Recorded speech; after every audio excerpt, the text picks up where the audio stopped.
할렐루야. 여러분 만나 뵙게 돼서 반갑습니다.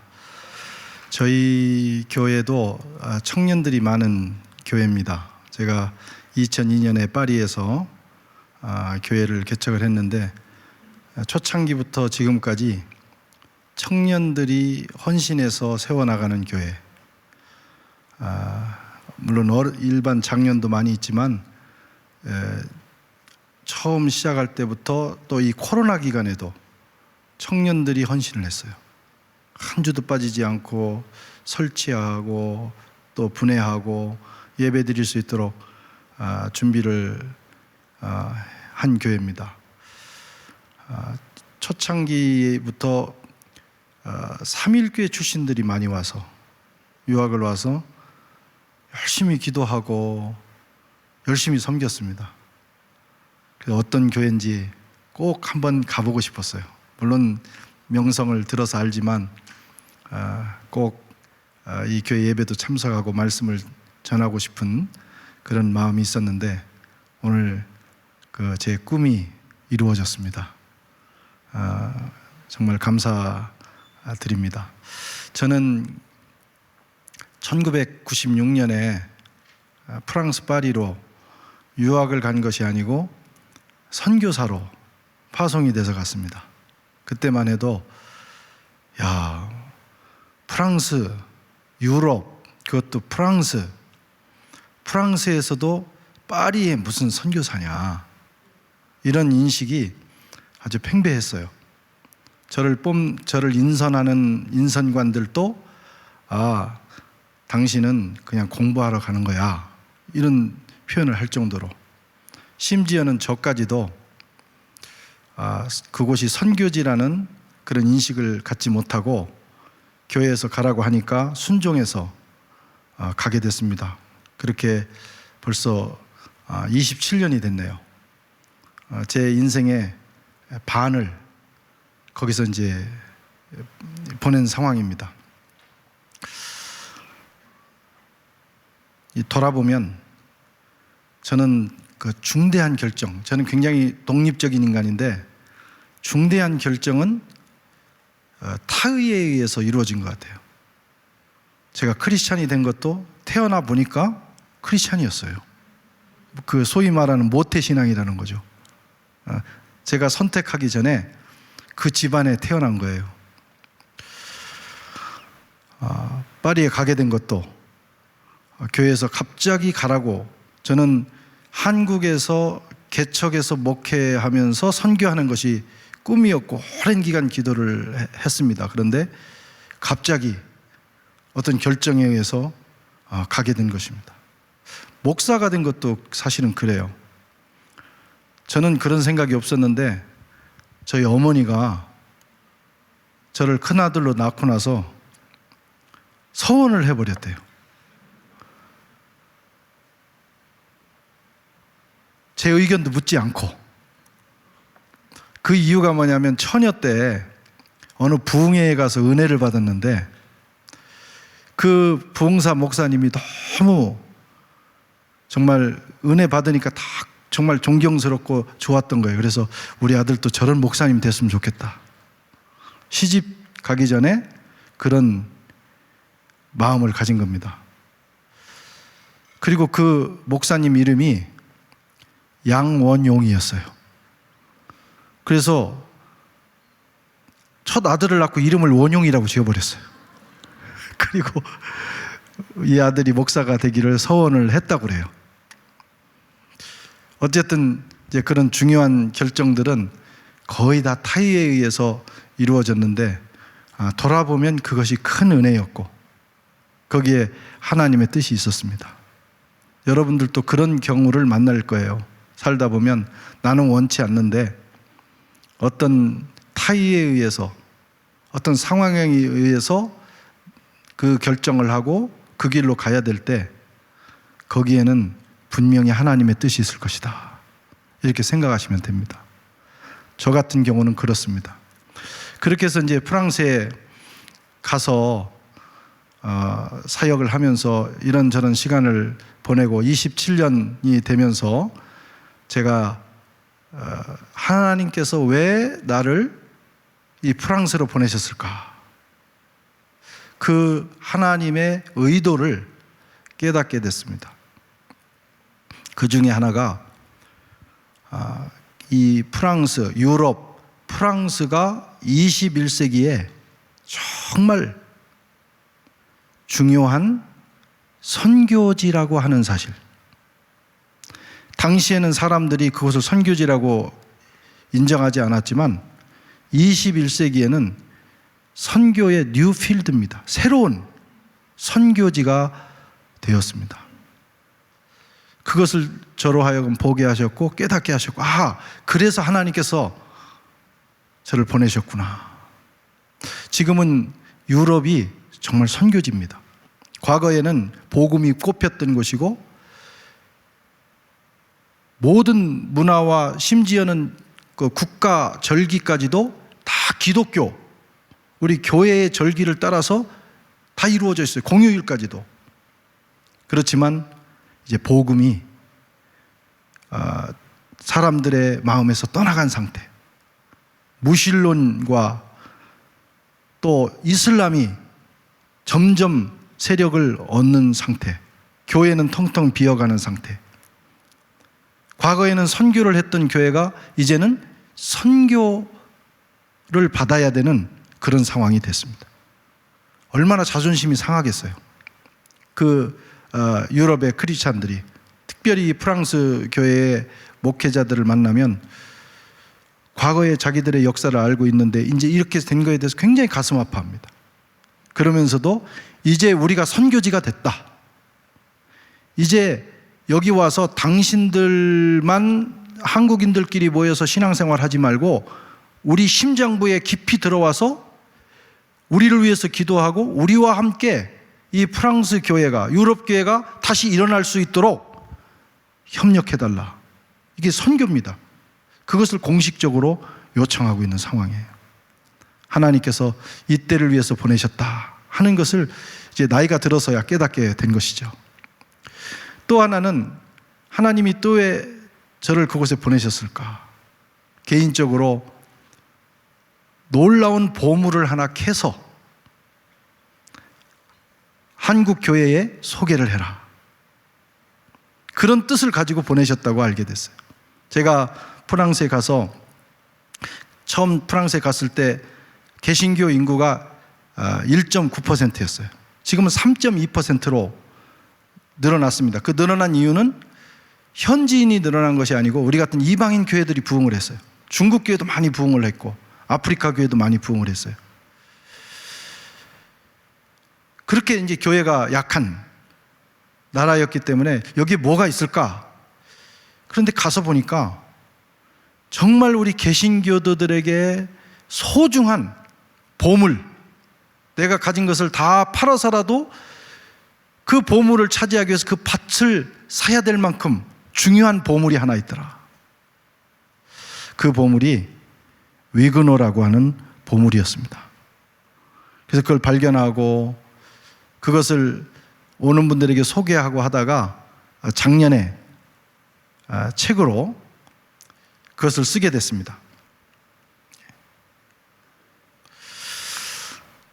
제목을 위그노처럼 이라고 해서 이 책을 쓰고 이것을 지금 한국 크리스찬들에게 소개하는 일을 하고 있어요. 오늘 설교 제목은 위그노처럼입니다. 그리고 책 제목도 위그노처럼, 위그노에게 배우는 10가지 제목인데 오늘 여러분과 나누고 싶은 말씀은 위그노가 어떤 사람들이었는가? 광야에서도 행복했던 사람들이었다. 이게 제가 내린 결론이에요. 이 말씀을 제가 발견한 이 내용을 여러분들에게 소개하면서 은혜를 받고자 합니다. 위그노처럼이라고 지은 이유는 위그노처럼 한번 살아보자 라고 하는 거예요. 여러분, 위그노라는 말 들어보셨어요? 예. 들어보신 분 한 반, 못 들어보신 분 반 되는 것 같아요. 심지어는 이 지도자들 가운데도 위그노를 잘 모르는 경우가 많습니다. 사실 저도 잘 알지를 못하고 교회사에서 잠깐 배웠던 정도였습니다. 근데 가서 보니까 이게 너무나 중요한 내용이더라고요. 위그노가 뭐냐? 어떤 분들은 요즘 프랑스에서 새로 나온 빵인가? 뭐 바게트나 크루아상이나 뺑오 쇼콜라 대신에 요즘 새로 나온 건가? 아니면 옛날에 있었는데 없어진 빵인가? 이렇게 생각하는 분도 혹시 있을 수 있어요. 이 빵 이름이 아니고 프랑스 개신교도, 그러니까 16세기에서 18세기에 프랑스에서 살았던 개신교도, 프로테스탄트들을 가리켜서 위그노라고 불러요. 그 이후에 이제 19세기, 20세기, 21세기까지 사는 사람들은 위그노가 아니고 위그노의 후손들입니다. 지금 프랑스에 위그노의 후손들이 살고 있어요. 이 위그노의 후손은 저와 여러분도 사실은 위그노의 후손입니다. 왜냐하면 그 역사와 그들의 신학과 신앙을 공유했기 때문이에요. 우리 피에는 위그노의 피가 흐르고 있어요. 이 육신의 피가 아닌 영적인 피가. 위그노에게서 여러분 장 깔뱅이라고 하는, 이 프랑스에서 장 깔뱅이라고 하는 종교개혁자가 나왔습니다. 장 깔뱅에게서 잔 녹스라고 하는, 잔 낙스라고 하는 종교개혁자, 스코틀랜드 종교개혁자가 나왔어요. 그 종교개혁자가 만든 것이 장로교회입니다. 우리가 장로교회잖아요. 우리 뿌리로 찾아 올라가면 위그노에 닿게 돼 있는 거예요. 또 모든 루터교회와 성공회 교회를 제외한 모든 개신교회는 이 개혁교회라고 하는데, 이게 다 뿌리로 찾아가면 위그노입니다. 그리고 영국에서 여러분 청교도 운동이 일어났죠. 사실 청교도 운동도, 영국은 성공회 교회입니다. 국교회입니다. 그런데 그 개신교인들 가운데 이 영국 성공회 교회보다 더 복음적인 교회가 있을까? 그래서 제네바에 가서 장 깔뱅에게 교회를 배우고 신앙을 배운 사람들이 영국에 와서 그 신학을 가지고 종교 개혁 운동을 일으켰던 것들이 청교도예요. 근데 나중에 청교도하고 국교회하고 영국 성공회하고 갈등이 생기자 이제 이 사람들이 미국으로 건너갑니다. 배를 타고 미국 건너가서 미국을 세우게 되잖아요. 그 미국 선교사님들이, 그 영적 영향을 받은 분들이 한국에 와서 복음을 전했습니다. 그래서 우리는 이런저런 면에서 모두 다 위그노의 후예들이다, 그렇게 생각하시면 돼요. 그래서 우리가 위그노를 공부해야 되고 우리 뿌리를 공부해야 되니까 또 위그노처럼 살아가기 운동을 해야 됩니다. 위그노는 이와 같이 16세기에서 18세기에 프랑스의 개신교들입니다. 근데 왜 이 사람들을 위그노라고 부르느냐?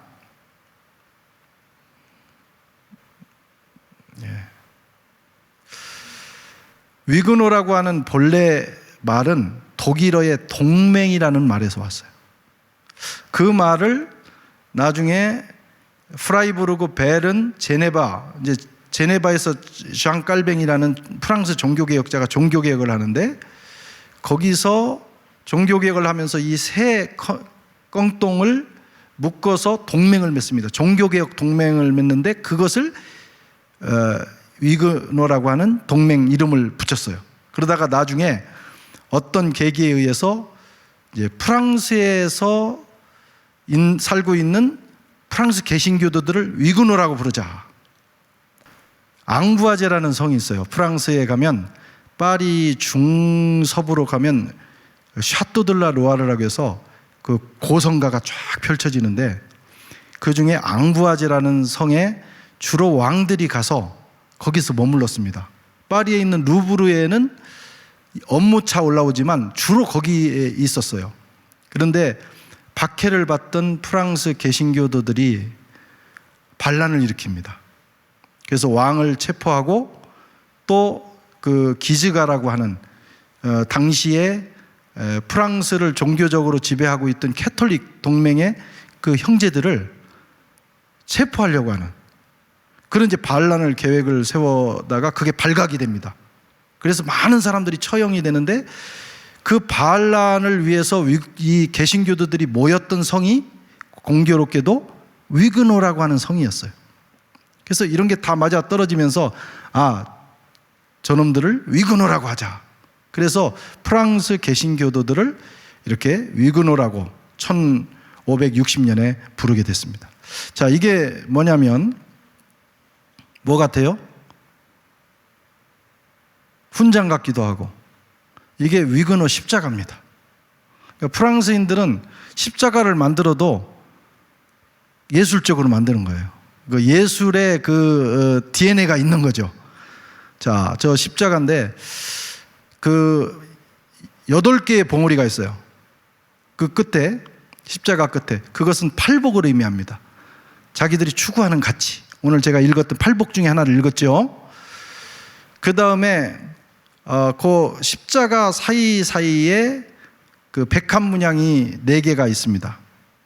그 4개는 사복음서를 의미하고 백합 문양의 끝이 4개에 3개씩 있기 때문에 그게 12개에서 12사도.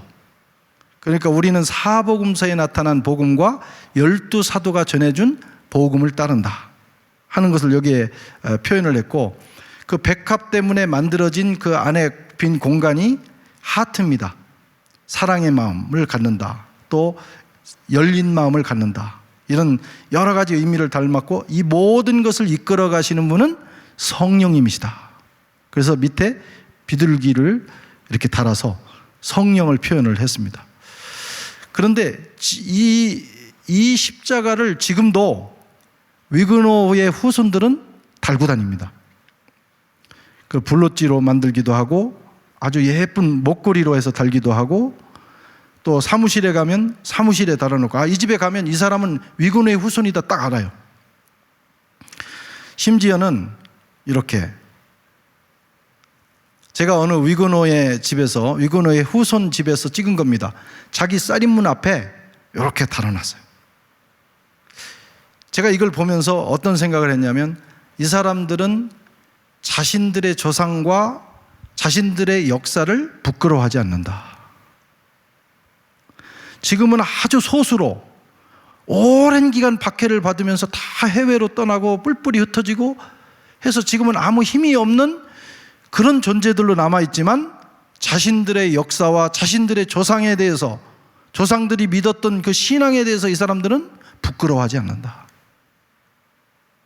그런 면에서 위그노들은 오랫동안 박해를 받았고 모든 것을 잃었지만 성공한 사람들이다. 그런 생각을 하게 됐어요. 우리가 신앙생활을 하면서, 인생을 살면서 뭐가 성공이냐? 한국교회가 어떻게 하는 것이 성공적인 교회가 되느냐? 많이 모이는 것도 중요하겠죠. 좋은 건물을 갖는 것도 중요하겠죠. 선교를 많이 하는 것도 중요하겠죠.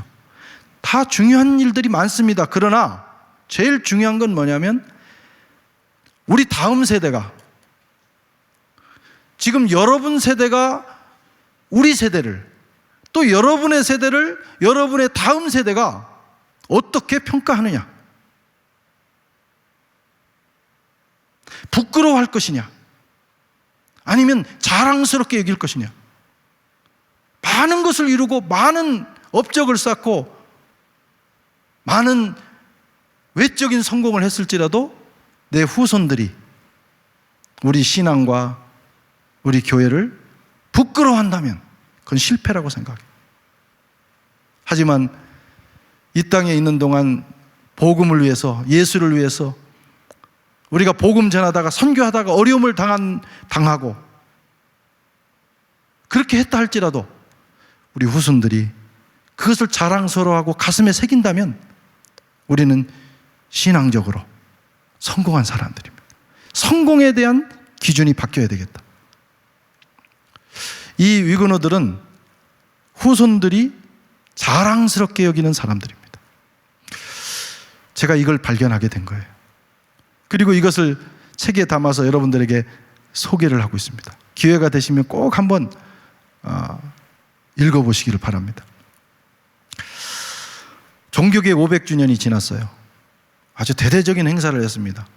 한국교회가 독일에 수천 명이 와서 집회도 하고 그 종교개혁 500주년 그 행사를 할 땐 대단했어요. 깔뱅 탄생 500주년도 있었어요. 1509년에 태어났으니까 2009년에 깔뱅 탄생 500주년 행사를 했습니다. 그런데 그냥 행사로 끝났어요. 왜? 그분들은 위인들이니까. 야, 그런 위인들이 있었다, 훌륭한 사람들이 있었다라고 하는 정도로 끝났습니다. 그런데 이 위그노가 중요한 것은 이 사람은 신앙의 위인들이 아닙니다. 이 사람은 우리들입니다. 평신도들이, 어떤 탁월한 사람이 아니지만 복음을 받은 사람들이 그 복음대로 살기 위해서 피 흘리면서 몸부림쳤던, 비진리에 저항했던 사람들이에요. 우리들. 그래서 우리들이기 때문에 우리가 이 역사를 배우고 이 역사의 발자취를 따라가고 또 위그노들처럼 한번 살아보기 운동을 한다면 이 코로나 이후에 정말 우리 한국교회가 새로워지는 그런 놀라운 동력을 발견하게 될 것입니다. 자, 여러분, 위그노는 누구인가? 위그노 역사를 다 말씀드릴 수는 없어요. 근데 위그노는 어떤 특징을 가졌는가? 첫째는 이 사람들은 말씀을 붙드는 사람들이었어요. 하나님의 말씀에 생명을 걸었다. 여러분, 하나님의 말씀은, 주의 말씀은 내 발의 등이요 내 길의 빛이니이다. 개인뿐만 아니라 역사도 마찬가지입니다. 하나님의 말씀은 우리 역사의 등이요 빛이 되십니다. 등이라는 것은 내 발 앞에를 비춰주는 거예요. 바로 앞에 있는 웅덩이나 어떤 걸림돌에 걸려서 우리가 넘어지게 되는 거예요. 하나님의 말씀이 내 현실적인 문제를 해결해 주시는 놀라운 능력입니다. 빛이라는 건 저 먼 곳을 보게 하는 거예요. 우리에게 비전을 주시고 미래의 역사를 볼 수 있는 시야를 열어줍니다. 그게 하나님의 말씀이에요. 이 하나님의 말씀, 이 복음의 말씀을 그들은 들은 다음에 그것을 흘려보내지 않고 그 말씀을 붙들고 말씀 중심의 삶을 살았어요. 종교개혁자들의 중요한 주제가 뭡니까? 솔라 스크립투라. 오직 하나님의 말씀, 오직 성경. 그들은 성경을 되찾은 사람들이에요. 그리고 그 성경을 끝까지 붙든 사람들입니다. 이 성경은 올리벳 땅 성경이라는 거예요. 이 성경은 로랑이라고 하는 남프랑스에서 루이 14세가 강력한 박해를 하자 저항군을 만들어서 그 캐톨릭 군대와 싸웠던 이 게릴라 부대, 개신교 게릴라 부대의 장군이었는데, 전쟁을 하면서도 이 사람은 이 성경이 떨어질 만큼 성경을 읽었어요. 지금도 그것이 유물로 남아 있습니다. 이것은 위그노들이 박해를 피해서 산으로 숨고 들로 숨고 또 해외로 나가서 생활을 하면서 가정에서 예배를 드리면서 드렸던 그런 모습입니다. 거기서도 뭘 하느냐? 아버지는 성경을 읽죠. 그리고 어머니는 앞에서 시편송을 부릅니다. 그리고 저 하녀 둘은 뭐합니까? 창밖을 보는 거예요. 자신들을 체포하러 오는 사람들이 있는지 없는지 보는 거예요. 그리고 여기에 앉아있는 분은 아마 묵상을 하는 것 같아요. 자는가? 묵상하는 거. 하여튼 자는 것도 은혜입니다. 그 현장에서 자는 것도. 예. 잘 때에도 은혜를 주시는 하나님. 아멘. 하나님이 사랑하는 자에게는 잠을 주시는도다 그랬잖아요. 근데 그 원어의 뜻은 이렇게 됩니다. 하나님이 사랑하시는 자에게는 잘 때에도 은혜를 주시는도다. 우리가 아무 일도 하지 않을 때, 무력해 있을 때조차도 은혜를 주시는 하나님. 아마 그런 것 같아요. 은혜를 받고 있는 것 같은데, 하여튼 이렇게 성경을 부지런히 읽었어요. 종교개혁은 성경을 되찾은 사건이거든요. 그리고 그 성경 안에 있는 복음을 되찾은 사건이거든요. 찾았다가 버리면 뭐합니까? 그 찾은 성경과 복음을 끝까지 붙들고 살아내는 것이 중요하거든요. 위그너들은 그런 일을 300년 동안 했어요. 보통 박해는 300년 정도 받습니다. 초대교회도 300년. 콘스탄티누스 대제가 그 기독교를 공인할 때까지가 313년 아닙니까? 300년 정도 박해를 받아요. 우리 뭐 신앙생활하다가 조금 어려움 당하는 건 아무것도 아닙니다. 300년을 견뎌야 되는 거예요. 근데 이 위그너들이 300년 동안 이렇게 박해를 받았지만 그들은 끝까지 성경을 붙들었습니다. 그러면서 놀라운 일이 일어났어요. 영적으로만 좋아진 것이 아니고 성경을 읽어야 되기 때문에, 성경 중심의 신앙생활을 해야 되기 때문에 글을 배워야 했어요. 글을 배우다 보니까 문맹을 깨칩니다. 그래서 프랑스 개신교도들은 지성인이 됩니다. 그 사람들이 또 기술을 배웁니다. 흩어져서 살아야 되기 때문에, 생존을 해야 되기 때문에. 그래서 엔지니어가 됩니다. 그래서 프랑스 사회를 소수지만 이끌어가는 강력한 세력이 되는 거예요.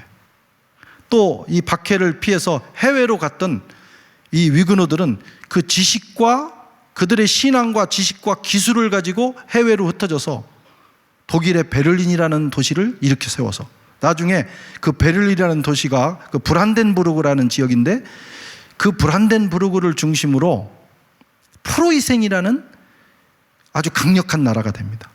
그 배경에 위그너가 신앙과 지식, 개신교 신앙과 지식과 그리고 기술을 가지고 가서 일으키는 거예요. 영국으로 쫓겨간 사람들은 영국에서 산업혁명의 기초를 이룹니다. 그 사람들이 미국으로도 갔어요. 그래서 미국이 건국한 후에 7명의 대통령이 위그너의 피가 흐릅니다. 굉장한 사람들이에요. 근데 그 시작이 어디서부터냐? 복음의 말씀을 받고 그 복음의 말씀을 읽고 연구하기 위해서 글을 배우고 또 생존하기 위해서, 신앙을 지키면서 생존하기 위해서 기술을 배우는 덕분에 역사적으로 영향력 있는 사람들이 된 거예요. 성경 읽기가 그렇게 중요합니다. 여러분도 성경을 소중히 여기고 부지런히 읽고 공부하시기를 바랍니다. 자, 이건 종교개혁의 요람이에요. 프랑스 종교개혁. 지금은 이 건물이 없는데 파리에 가면 그 자리가 있어요. 파리에 꼭 오시길 바랍니다. 이번에 오면서 보니까 완전히 이제 들어가는 건 만석이에요. 비즈니스석도 없다고 그래요. 이제 그 여행객들이 많이 오는데 꼭 여행객들이 오면 가는 곳이 바로 이 수도원, 생제르맹 데프르라고 하는 이 수도원 앞에 있는 카페를 갑니다. 이게 문제예요. 이걸 봐야 되는데, 근데 이제 이 수도원은 사실 지금 다 무너졌고, 이 수도원은요, 요만큼만 남았어요. 이걸 생제르맹 데프레라고 하는 수도원 그 예배당 건물입니다. 그리고 이 수도원 앞에 레두 마고라고 하는 유명한 카페가 있어요. 그래서 보통 사람들이 와서 커피만 마시고 가는 거야. 근데 그 수도원 앞에서, 그 카페 앞에서 바라보는 생제르맹 데프레가 프랑스 개신교의 종교개혁의 요람이에요. 여기에 자크 르페브르 데타뿔이라고 하는, 이름이 데타뿔 긴 이분이 있는데, 그 16세기의 프랑스 최고의 석학이었어요. 최고의 석학이었어요. 근데 이분이 성경을 원어로 읽으면서, 아직 종교개혁자가 아닙니다. 근데 인문주의자인데 성경을 원어로 읽으면서 복음을 깨우치기 시작하는 거예요. 그래서 이제 복음서를 프랑스어로 번역을 해가지고 그걸 일반인들에게 나눠주는 운동도 하고, 또 많은 제자들을 키웠어요. 그 제자 중에 하나가 기욤 브리소네라고 하는 저 제자입니다.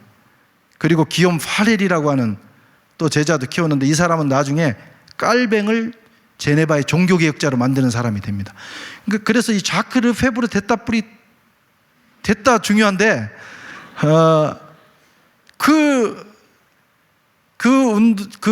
그런 일을 하다가 키운 제자가, 원래 이 기욤 브리소네라고 하는 사람, 아버지도 기욤 브리소네고 아들도 기욤 브리소네인데, 이 두 사람 아버지하고는 친구지만 저 아들을 키운 거예요.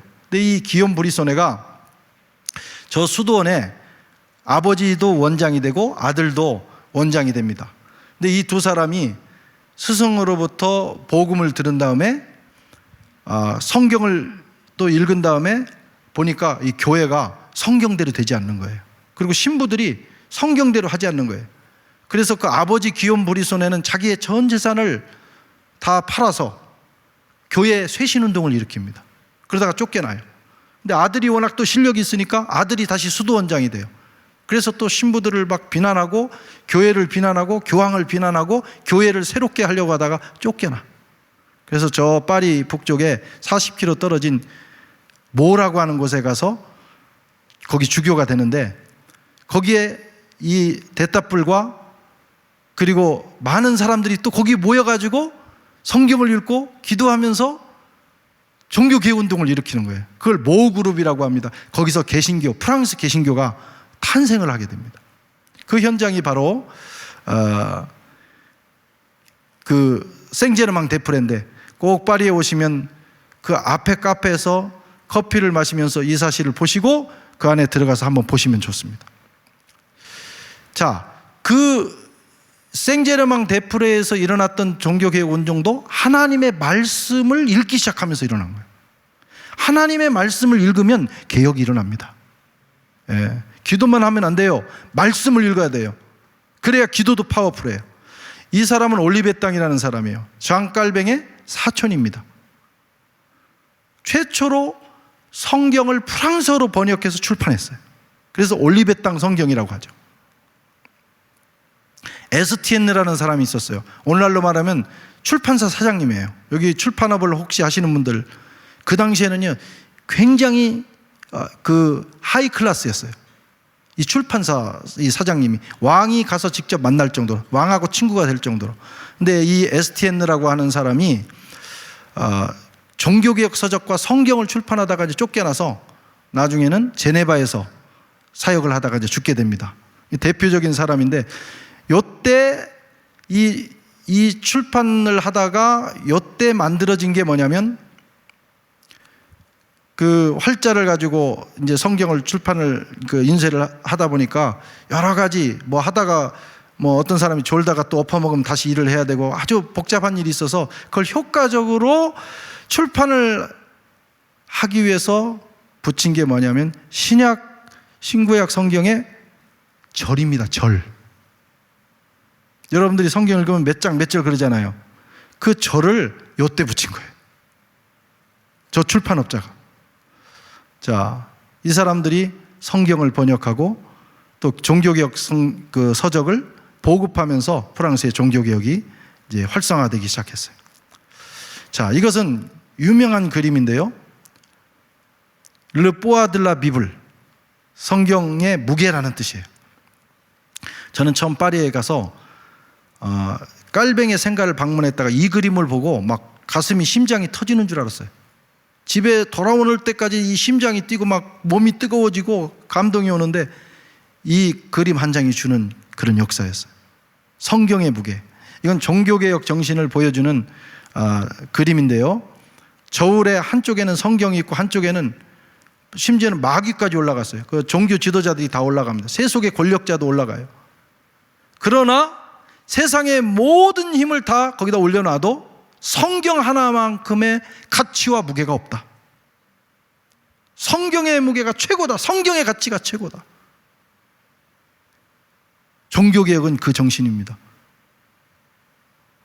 그 당시에는 성경이 이렇게 보급되지 않았어요. 우리는 성경책이 없으면 요즘은 인터넷만 뒤져도 성경을 읽을 수가 있어요. 우리 앞에, 우리 곁에 성경이 있다는 거 얼마나 감사합니까? 정말 성경을 붙들고 성경의 최고의 가치를 두고 성경을 읽으면서 성경 안으로 들어가면 여러분의 인생도 뒤집어지고 바뀌고 또 우리를 통해서 세상의 역사도 바뀌게 될 줄로 믿습니다. 이게 성경이에요. 위그너들은 이 성경을 그렇게 소중히 여기고 끝까지 붙들었어요. 또 위그너들은요, 예배의 생명을 걸었어요. 자, 신앙생활을 한다고 해서 내가 개신교 신앙을 받았다고 해서 박해를 받을 이유는 없어요. 왜? 조용히 혼자 믿으면 되니까. 니고데모처럼 믿으면 되니까. 낮에는 유대인 행사하면서 밤에는 몰래 예수님 찾아가면 되니까.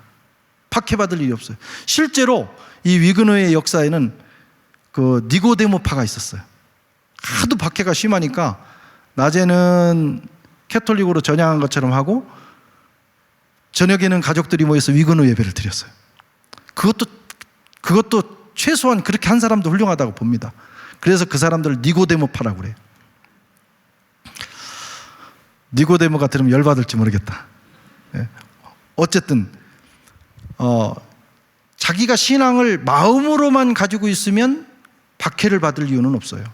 모르니까 사람들이. 그런데 신앙을 표현하기 시작하면서 박해의 대상이 됩니다. 그 최고의 표현이 뭐냐? 개신교 예배를 드리는 거예요. 내가 크리스찬이다 할 때 우리 최고의 가장 먼저 드러나는 표현이 뭐예요? 주일날 교회 와서 예배 드리는 거예요. 예배의 현장에 가는 것이 내 신앙의 표현입니다. 오늘날 우리가 예배 드린다고 잡아가진 않지만 당시에는 개신교 예배를 드리면 잡혀갑니다. 화형당합니다.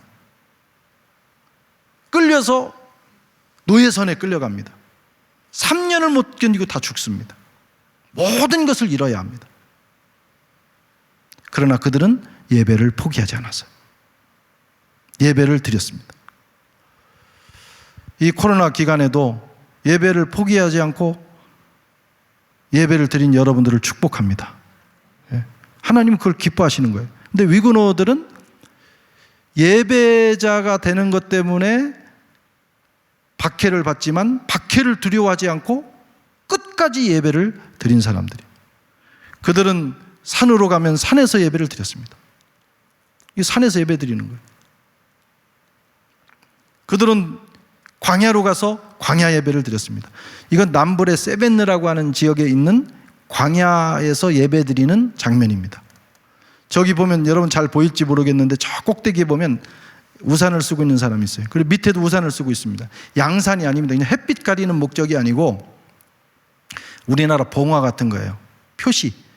지금 우리를 예배드린 우리를 잡으러 오는지를 위에서 감시하는 겁니다. 그러다가 적군이 나타나면 우산을 접어. 그럼 밑에 사람들이 그걸 보고 우산을 접으면 이 교인들이 산속으로 다 흩어지는 거예요. 그리고 거기에 모여있는 중직자들은 강대상을 들고 튀고 나머지는 이거 죄송합니다. 제가 표현이 젊은이들하고 있다 보니까 이게 약간 거시기해요. 예. 자, 그리고 이제 설교자를 보호하고 숨는 거예요. 이렇게 예배를 드렸어요. 오늘날 우리가 예배 편해드리는 거 얼마나 감사한지 몰라요. 여러분, 지금도 1년에 크리스찬이라는 이유 때문에 순교당하는 사람이 10만 명에 가까운 거 아십니까? 우리가 그런 위협을 받지 않고 예배 드리는 동안 최선을 다해서 예배 드려야 돼요. 자, 이게 뭐냐면 이동식 강대상이에요. 강대상을 가지고 가서 어디든지 예배 드릴 수 있는 데가 있으면 예배를 드리는 거예요. 이 코로나 기간에 제가 아는 선배님 교회는 그 교회도 아주 큰 교회입니다. 카타콤 예배를 드렸더라고. 그리고 그 선배님을 만나보니까 예배 드리면 법적으로 다 제재가 있잖아요. 벌금을 물더라고요. 걸리면 300만 원을 물고 다 그러는데 예배 드리러 오는 성도들을 막을 권리가 목회자에게 없다. 차라리 내가 감옥을 갈지언정 예배를 드리겠다. 그렇게 예배를 드린 분도 있더라고. 또 예배를 드리지 않은 분들도 어떤 나름의 이유가 있겠지만 어쨌든 저는 그분이 잘했다고 봅니다. 예배를 포기하지 않고 끝까지 드리는 그런 모습들. 위그너들은 그렇게 했어요. 자, 이건 뭐냐면 분해 결합용 성찬기입니다. 그걸 들고 다닐 수가 없으니까 숨겨서 가지고 다니다가 그 박물관에 가면 조그마한 성찬기도 있어요. 이런 데다 넣어가지고 다니다가 성경도 정말 조그마한 성경이 있습니다. 그 안에 글씨가 다 들어갑니다. 그런 걸 개발해가지고 다니면서 성경을 읽고 또 예배를 드렸어요. 하여튼 박해가 있고 예배 드리면 죽임을 당할지라도 그들은 예배를 포기하지 않았다. 여러분, 예배는 희생과 함께 드리는 겁니다. 예배는 항상 희생이 있어요. 예수님의 희생이 있었어요. 아브라함은 예배를 드리면서 자기 아들을 희생했어요. 우리가 하나님 앞에 예배 드릴 때 그런 희생을 각오하는 것이 좋습니다. 자, 그 다음에 위근호들은 어떤 사람들이냐? 저항했던 사람들이에요. 저항. 불어로는 헤지스테라고 합니다. 우리말로 번역하면 레지스테 그러는데 프랑스 사람들은 R 발음을 좀 이상하게 해요. 그래가지고 가래 끓는 소리를 하는데 그냥 우리 표기로 하면 헤지스테, 레지스테 이렇게도 하고 하는데 저항했던 사람들, 저항 정신이 있었어요. 야성이 있었다 이런 말씀이에요.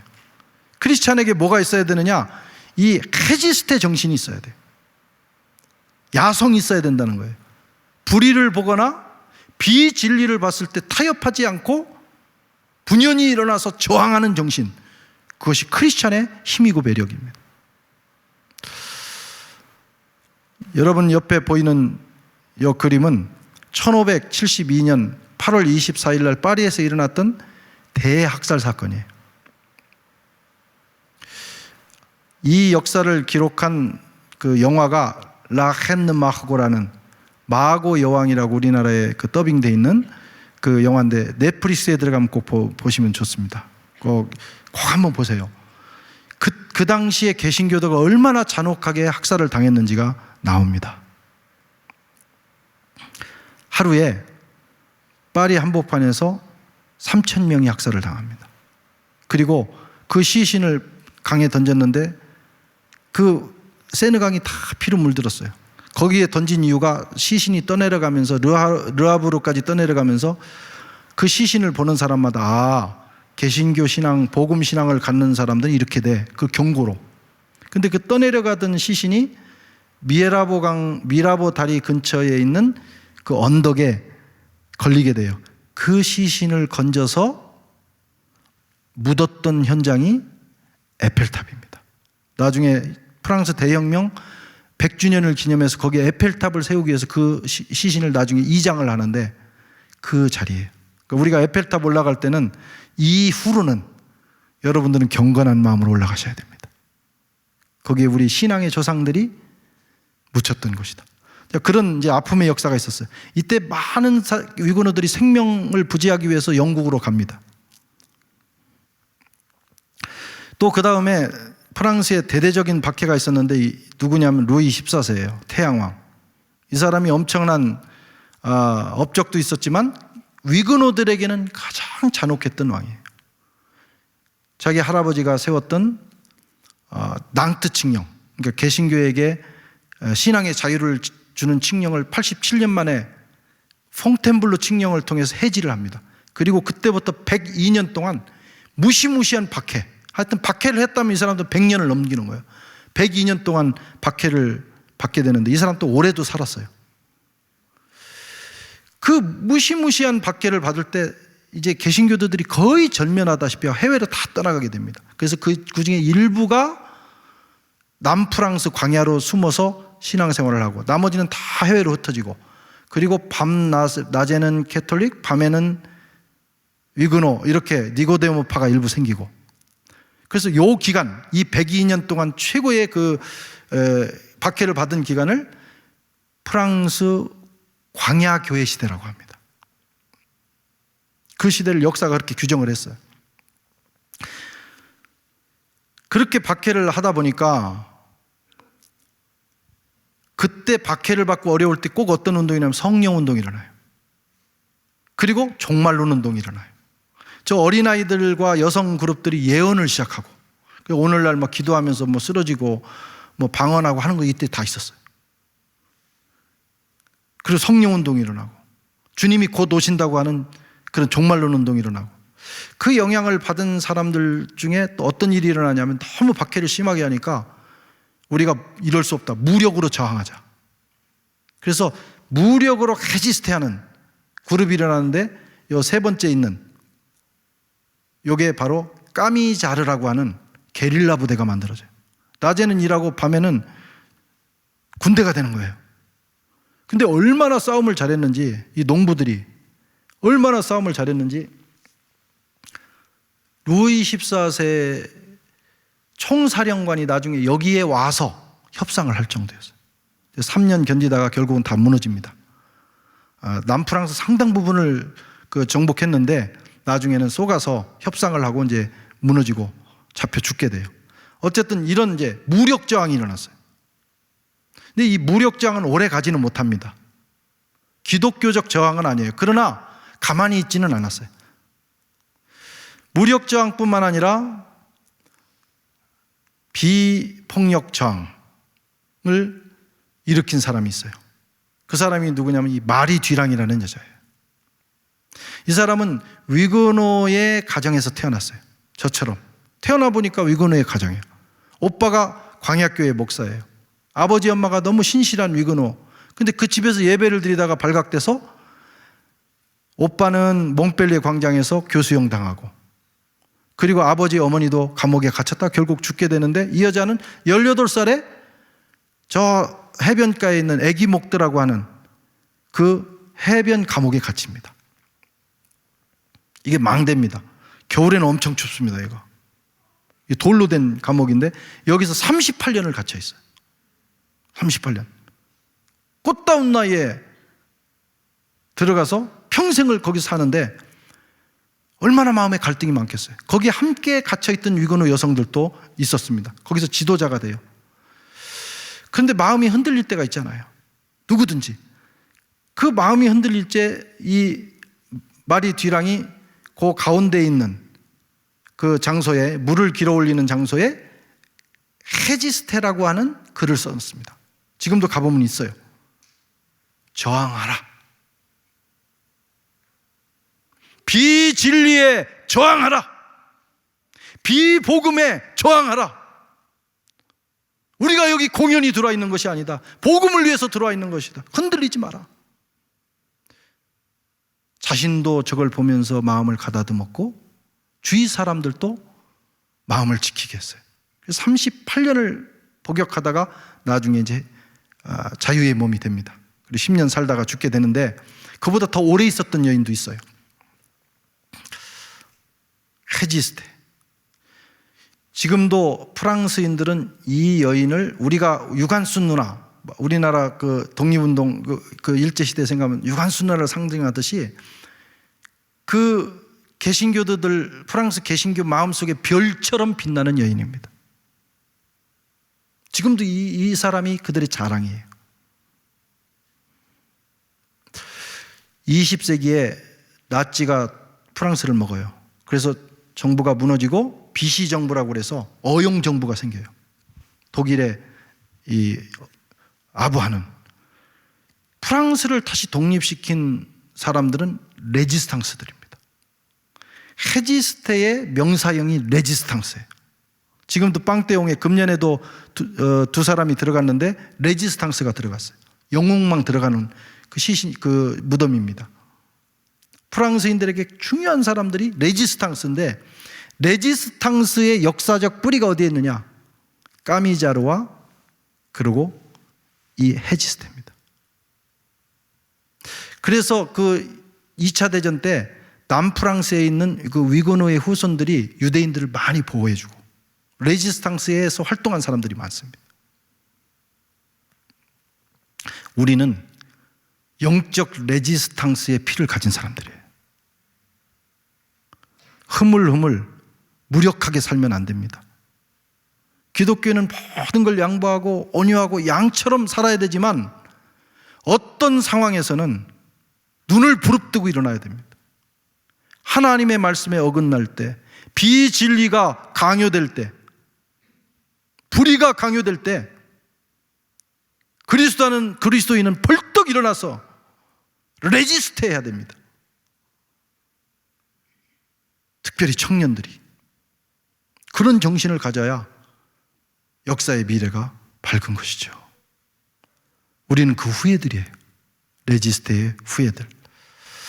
이것은 이제 위그노의 상징인데 아까 말씀드린 십자가고, 이것은 망치와 모루라고 하는 그림이에요. 이게 프랑스 개신교도들에게 상징물입니다. 제일 밑에는 모루가 있고 위에서 망치질을 하는 사람들은 박해자들이에요.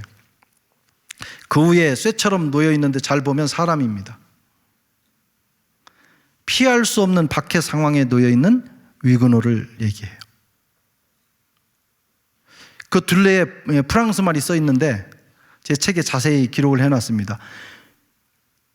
당신들이 아주 즐거워하면서 망치질을 하지만, 우리를 박해하지만 그 다음에 망치만 달아질 뿐이니. 야, 표현도 멋있어. 박해를 이렇게 당하면서도 그들은 포기하지 않는 그런 정신을 가졌어요. 그 위에 보면 망치가 부러졌어요. 망치를 부러뜨리는 능력은 하나님의 말씀입니다. 또 다른 그림에는 위에 성경이 있어요. 망치를 부러뜨리는 능력. 그 다음에 그것을 견디는 힘도 어디서 오느냐? 하나님의 말씀에서 온다. 그들은 그렇게 믿었습니다. 이것도 프랑스 개신교 총회에서 그 시대의 개신교 총회에서 만든, 총회를 할 때 만든 그 상징물입니다. 이게 뭐냐면 출애굽기에 나오는 불타는 가시덤불이에요. 모세가 하나님 경험했던. 그런데 그 둘레에 이런 글씨가 써 있어요. 그 글씨의 내용이 뭐냐면, 우리는 불타지만 소멸되지는 않는다. 우리는 박해를 받지만 그것 때문에 무너지거나 망하지 않는다. 신앙의 불굴의 정신. 이게 위그노의 정신입니다. 저와 여러분들에게 그런 야성이 있어야 돼요. 예. 우리 기독교인은 너무 야성을 잃었어요. 살아있는 고기는요, 팔딱팔딱해요. 팔딱팔딱해야 고기도 맛있는 거예요. 죽어가지고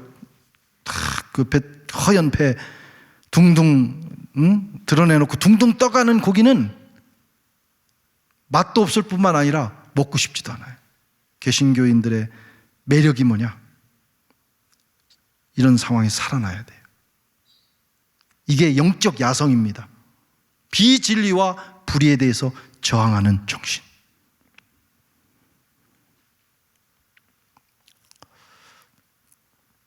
그리고 여러분, 위그노들은 그 오랜 박해를 받고 어려움을 겪었지만 그들은 행복했습니다.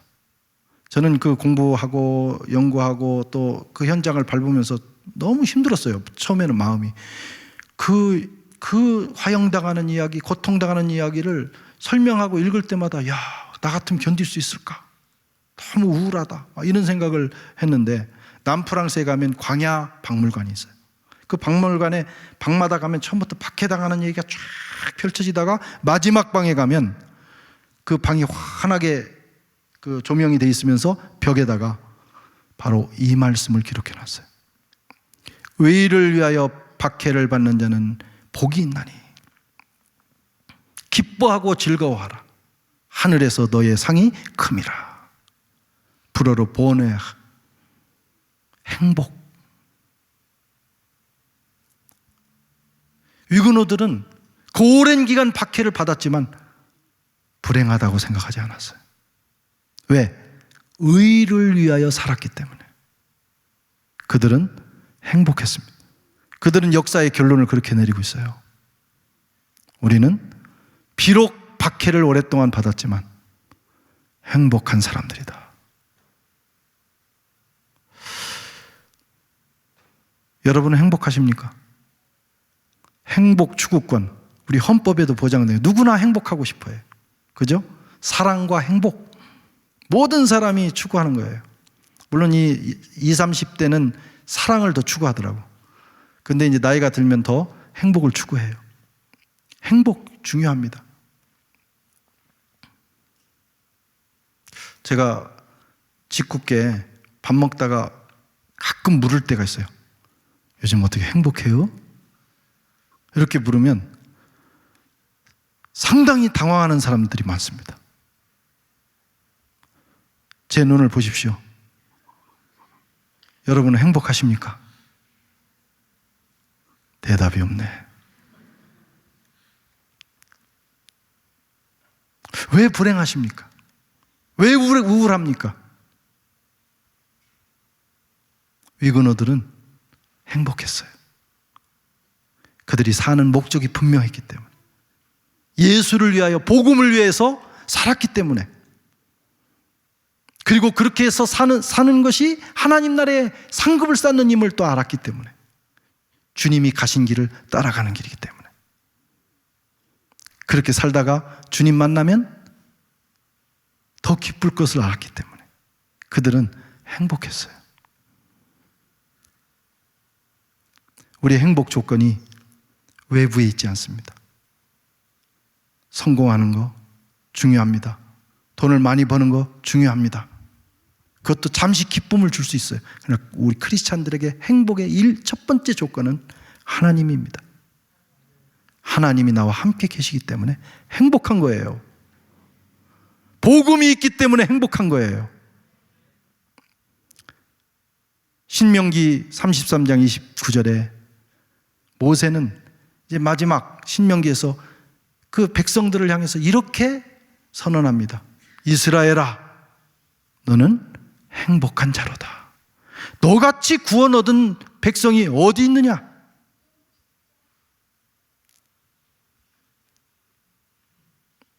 그들은 광야를 통과했어요. 고생 죽도록 했어요. 40년 동안. 앞으로 7년 정복 전쟁을 해야 돼요. 피비린내 나는 미래가 기다리고 있어요. 역사는 암울해요. 그러나 그들은 행복한 사람들이었어요. 왜? 그들에게 하나님이 계시니까. 여호와가 그들의 하나님이시니까. 아멘. 하나님께서 그들의 방패가 되어줄 것이기 때문에 행복한 겁니다. 크리스찬은 행복한 사람들이에요. 예수가 우리 주님이시고 우리 안에 성령이 와 계시고 환경이 우리의 행복을 빼앗아갈 수 없다. 위그노들의 역사의 결론은 행복이었습니다. 그래서 이 글씨는 이렇게 춤을 추는 것입니다. 자, 그 마지막 방에 가면 사람들이 주목하지 않는 저 구석에 이런 시를 담은 액자가 있어요. 저는 이 시를 보면서 너무 큰 감동을 받았어요. 그걸 찍어서 제가 책에 번역을 해놨습니다. 어느 위그노의 기도예요. 신앙 때문에, 복음 신앙 때문에 지금 잡혀서 그 수백 리길을 맨발로 걸어서 쇠사슬에 끌려서 저 노예선에 끌려가면 거기서 노졌다가 3년 안에 죽습니다. 어떤 사람도 견디지 못해요. 그런데 그가 가면서 이렇게 기도합니다. 페세니아, 주님 이렇게 해주세요. 그런 뜻이. 그 주 흑야흐드 라노드 페흐 그주 복드, 지금 내가 차고 있는 쇠 사슬이, 이 쇠고리가 껌무 언나노 립시알, 결혼 반지로 내가 볼 수 있도록 해주세요. 주님 이렇게 해주세요. 에레 쉔느 그주 트렌, 나를 이끌고 가는 이 쇠사슬이 껌 데 쉔 데 또나무, 당신의 사랑의 사슬로 보여지게 해주세요. 끌려가면서도 그는 결혼을 생각하는 거예요. 혼인을 앞둔 사람이 불행합니까? 행복합니다. 그들은 그 모든 그 고난을 그렇게 해석을 했어요. 여러분, 역사, 우리 인생은 해석입니다. 어떻게 바라보느냐. 이게 위그노의 기도입니다.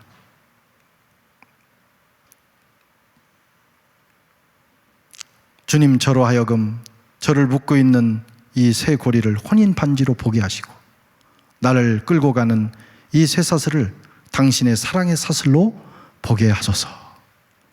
할렐루야. 이 기도가 저와 여러분들의 기도가 되기를 주의 이름으로 축원합니다. 우리 한번 자리에서 일어나실까요? 일어나셔서 오늘 제가 위근호의 역사에 대해서 말씀을 드렸는데 조금 어떤 생각을 여러분 하셨을지 모르겠어요.